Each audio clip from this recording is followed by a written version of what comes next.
Supabase qui annonce 5 nouvelles nouveautés ainsi que LangChain qui passe finalement en version stable. C'est parti pour les actualités de la semaine du lundi 22 janvier 2024.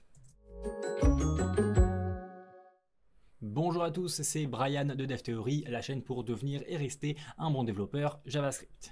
Cette semaine, on va donc parler de Supabase qui, au mois de décembre dernier, avait une launch week. Alors la launch week de Supabase, c'est quelque chose qu'ils ont à peu près tous les trimestres, peut-être, je ne sais pas exactement. Mais en tout cas, c'est un moment où ils annoncent de très nombreux changements. Et donc, ils ont annoncé 5 changements, donc un par jour durant cette launch week. Et on va parler de 3 changements importants. Mais d'abord, remettons les choses dans leur contexte. Qu'est-ce que c'est Supabase ? Pour ceux qui ne savent pas forcément, Supabase à la base ça a été un peu marketé dans le sens où c'était une alternative à Firebase et open source. Effectivement, tout le code de Supabase est open source, mais la plupart de l'utilisation de Supabase se fait via leur cloud pricing, c'est-à-dire qu'en fait, on prend un abonnement donc à Supabase et on a une base de données gérée entièrement via eux, donc du coup, mais on peut avoir notre propre accès dashboard et c'est justement là où ils sont très forts, c'est dans le dashboard, on a un accès à la base de données et des actions qui sont extrêmement simplifiées par rapport au fait de le faire manuellement et c'est en ça que Supabase est très fort. Et derrière donc ils ont également un storage, des vector embeddings pour tout ce qui est AI, du real-time subscription, etc. Ils ont vraiment beaucoup de choses et aussi de l'auth, bien sûr comme Firebase. Bref, revenons vers cette launch week et la première chose qui était intéressante, c'est l'intégration justement de l'IA au sein du dashboard. Alors de plus en plus justement, cette IA va venir dans le dashboard et déjà, il y avait déjà ça et je l'utilisais déjà au niveau de la création des requêtes SQL. En fait, maintenant, donc à l'instant où on va faire une nouvelle requête dans la base de données pour avoir certaines data ou quoi que ce soit, et bien en fait, on a un petit bouton pour créer la requête via du texte. Et donc en fait, cette IA-là a connaissance du schéma de notre base de données. Et donc on va simplement dire récupère-moi par exemple toutes les, je sais pas, tous les produits achetés de l'utilisateur machin. Là, tu lui donnes son ID et ensuite il va créer la requête pour récupérer tous les produits achetés. Et tu pourras ajouter des choses dans le texte, etc. Et ça va changer la requête derrière. Tu l'exécutes et c'est bon. Et ça, c'est vraiment très sympa et ça fait gagner vraiment beaucoup de temps, même si on sait le SQL. Moi, personnellement, je sais très bien faire des requêtes SQL. C'est vrai que simplement écrire le texte de ma requête et après le voir le générer et voir que c'est exactement ce que j'aurais fait, et bien en fait, ça fait gagner du temps. Donc c'est vraiment intéressant d'avoir ça. Et maintenant, ils l'ont sur d'autres endroits donc de ce dashboard-là, notamment dans le RLS, le Raw Level Security. Alors non, c'était plus haut, je crois que j'ai loupé. Tac, tac, tac, voilà, c'est ça, RLS. Alors le Raw Level Security, c'est quoi? Supabase, la particularité de Supabase, c'est que quand on va l'intégrer donc à un site web, notre utilisateur va directement parler à la base de données. Il ne va pas, en fait, il ne va pas obligatoirement passer par notre serveur qui lui parle également à la base de données. Il peut en parler direct. Et ça, c'est dangereux. C'est dangereux, donc on rajoute de la sécurité. Ici, le Raw Level Security. Le Raw Level Security, c'est que chaque ligne, donc une row, chaque ligne d'une table, en fait, dans la base de données, eh bien, va être protégée par une sécurité. Et donc, il faut que l'utilisateur passe cette sécurité afin d'accéder aux données. Donc, le Raw Level Security, par exemple, ça peut être, moi, sur ma table, je définis que le RLS, il est fait de telle sorte que tous les utilisateurs connectés seulement peuvent avoir accès aux données. Ou je peux dire tous les utilisateurs connectés et dont l'ID est égal à l'ID de la colonne User ID. Et dans ce cas-là, les utilisateurs ne peuvent uniquement lire que leurs données, par exemple. Et à cette RLS, eh bien, je peux également associer des actions. Je peux dire que le fait que l'utilisateur avec l'user ID qui est le même que la colonne user ID, eh bien, ils ne peuvent que select, mais ils ne peuvent pas update ou insert de nouvelles données. Parce que ça, je veux que ça passe par mon API, en fait, par exemple. Donc moi, la plupart du temps, eh j'ai justement cette sécurité-là de RLS liée à l'user ID, où il y a seulement un select d'activer. Et tout ce qui est update et insert ou delete, eh bien, ça se fait côté API.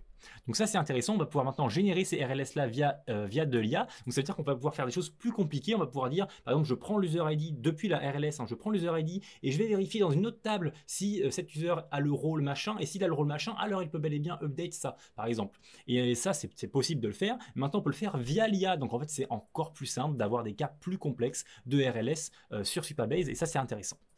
Autre chose dont je voulais parler au niveau de la launch week, c'était C'était où? Non, alors c'est un peu trop haut ça. Voilà, c'était le branching. Le branching, c'est très important. C'est pas encore en public, mais ça va le devenir. Maintenant, c'est encore en bêta. Mais en fait, c'est le fait tout simplement, et c'est vrai qu'il était temps que Supabase ait ça, le fait d'avoir différentes branches comme sous Git pour une database. Donc en fait, on va pouvoir créer une branche de dev par exemple ou une branche spéciale pour une certaine feature. Donc là, on va modifier notre base de données en rajoutant des colonnes ou quoi que ce soit, ou en modifiant le type d'une colonne ou n'importe quoi. Et on fait nos petits tests, etc. Si c'est bon, eh bien, on va merge cette base de données, cette branche-là à la branche principale. Et comme ça, c'est bon, on a pu faire nos tests sur un nouveau schéma de database et ça a bel et bien marché. Donc ça, c'était pas présent jusqu'à présent. Ce qu'on devait faire, c'était créer une base de données en local enfin, Supabase nous permettait de faire ça, hein, mais c'était tout via la CLI du coup de Supabase. Et maintenant, tout se fait quasiment justement via le dashboard. Donc c'est encore mieux. Moi, j'adore le fait que Supabase justement, il simplifie tout pour que ce soit au niveau du dashboard. J'adore ça.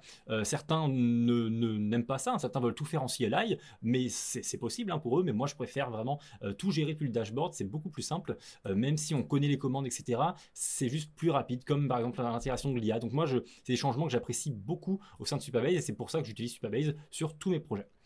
Dernière chose, Read Replicas, ils vont ajouter le fait d'avoir donc des bases de données qui sont donc des répliques de vos données, mais à d'autres endroits dans le globe. Donc en fait, des utilisateurs, par exemple, si jamais votre site principal, votre utilisateur principal, c'est en Europe, et bien votre serveur principal de base, il doit être en Europe. Les miens, généralement, ils le sont sur Supabase. Mais si vous savez que vous avez 5-10% de vos utilisateurs qui sont également américains, par exemple, et bien maintenant, vous pouvez créer une réplique de votre base de données en Amérique. Et donc, vos utilisateurs américains eh bien, iront lire les données directement dans cette réplique-là et non plus dans votre base de données primaire qui est celle d'Europe en fait. Et ça, c'est intéressant, mais c'est uniquement bien sûr que pour du select. Il n'y a pas de insert, update ou delete, pas encore. Peut-être qu'ils ont prévu de le faire, je ne sais pas. Mais en tout cas, pour la cohérence des données, c'est pas le mot cohérence que je recherche, mais bon, voilà, pour que les données soient les mêmes un peu partout, eh bien, pour l'instant, c'est que du select et tant mieux. Au niveau du pricing, en fait, c'est la même chose que le truc principal, c'est-à-dire que vous allez payer par rapport au disk use.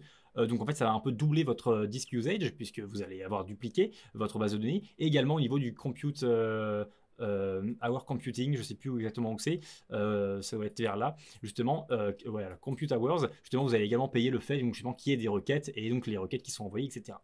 Donc ça change pas le pricing, c'est juste que ça va doubler un peu justement ce que vous utilisez si jamais vous utilisez déjà. Voilà, concernant la launch week de Supabase, je ne vais pas en parler plus parce que ça peut être peut-être niché, tout le monde n'utilise pas Supabase. Dans ce cas, je trouve ces changements très intéressants. Je voulais également vous parler de LangChain qui sort sa version 0.1. Alors dans cette version 0.1, qu'est-ce qui change? Eh bien ce qui change, c'est qu'en fait c'est maintenant une version stable. Alors pour ceux qui ne savent pas, LangChain c'est un incroyable projet qui est même cross-language puisqu'il est à la fois sur Python et à la fois sur JavaScript, qui permet en fait de gérer eh bien des IA, tout simplement d'intelligence artificielle, que ce soit du texte ou pas, mais c'est principalement du texte, et ça permet notamment de la création plus simple d'agents ou de codes qui sont justement gérés par des IA, qui ont besoin de choses qui passent en streaming ou alors qui ont besoin de prompts, etc. Bref, ça simplifie énormément tout ça en unifiant un peu tout à travers des wrappers. Donc on va simplement utiliser LangChain et on va pas utiliser la librairie de Google ou la librairie d'OpenAI ou la librairie de Microsoft. On va en fait uniquement utiliser LangChain qui a déjà tout plein de wrappers de mise en place et on va juste changer un paramètre pour que au lieu que ce soit d'un coup GPT-4 de OpenAI, eh bien c'est tac, ça devient Bard de Google en fait. Et le code a quasiment pas changé. Et donc c'est ça l'intérêt principal de LangChain et c'est vraiment un super beau projet que je vous conseille de regarder un petit peu si jamais vous êtes dans le monde de l'IA. Et donc voilà, ils ont sorti enfin leur V0.1 et l'intérêt de cette V0.1, c'est justement d'avoir une version stable. Jusqu'alors, ils n'étaient pas stables, donc c'était compliqué enfin d'un point de vue professionnel, c'était compliqué de justifier l'utilisation de LangChain parce que justement on n'avait pas de version stable encore, même si c'était quand même le plus gros acteur de ce type-là du livret justement qui existe. Et bien maintenant c'est chose résolue puisqu'il y a une version stable, cette V0.1, et donc c'est une superbe chose pour LangChain. Je vous laisse bien sûr le lien de ce petit article-là si jamais vous voulez en savoir plus. Également envie de vous parler d'une petite librairie TinyBench. C'est vraiment tiny puisque ça fait simplement 2 mégabytes justement en minifié, 7 non minifiés, et ça permet de faire justement des petits benchmarks très très rapidement. Donc vraiment, voilà un exemple de code. On importe bench from TinyBench, on initialise et ensuite on ajoute 2 tâches. Donc là, une tâche qui va vite, un simple console.log, et une tâche qui est plus lente, ici un console.log, mais en fait où où il y en a un toutes les 1 milliseconde. Voilà. Et donc après, eh bien, on fait un warm-up puis un run. Ensuite, on fait un console.table par exemple pour regarder les résultats et on voit les résultats qui sont là. Donc, on a le faster task, le slower task ici. On a le nombre d'opérations par seconde. Ici, 41 000 opérations par seconde et 828 opérations par seconde pour le slower task. Donc, forcément, c'est beaucoup plus lent. Et donc, on a un peu la margin, on a le average time, etc. Donc, on peut tout simplement faire des benchmarks très très rapidement sous Node.js. Je crois que c'est que Node.js. Hein. Ah non, JavaScript, multiple JavaScript runtime, donc c'est un peu où vous voulez parce qu'en fait il va se baser sur différentes API. Donc si jamais process.hrtime est dispo, alors il va l'utiliser, sinon il utilisera performance.nao. Donc c'est sur plusieurs JavaScript runtime, vous pouvez avoir ça sous Deno, sous browser ou sous Node. C'est très intéressant. Tiny Bench. Et pour finir, je vous reparle une dernière fois du petit projet que j'ai lancé qui s'appelle Paint Potion. Paint Potion, c'est fait pour justement créer des illustrations vectorielles. Donc vous allez écrire un prompt et derrière, ça va vous proposer 4 images générées. Et après, vous pourrez en sélectionner une ou plusieurs, la convertir en SVG et vous aurez un SVG parfait de votre image vectorielle.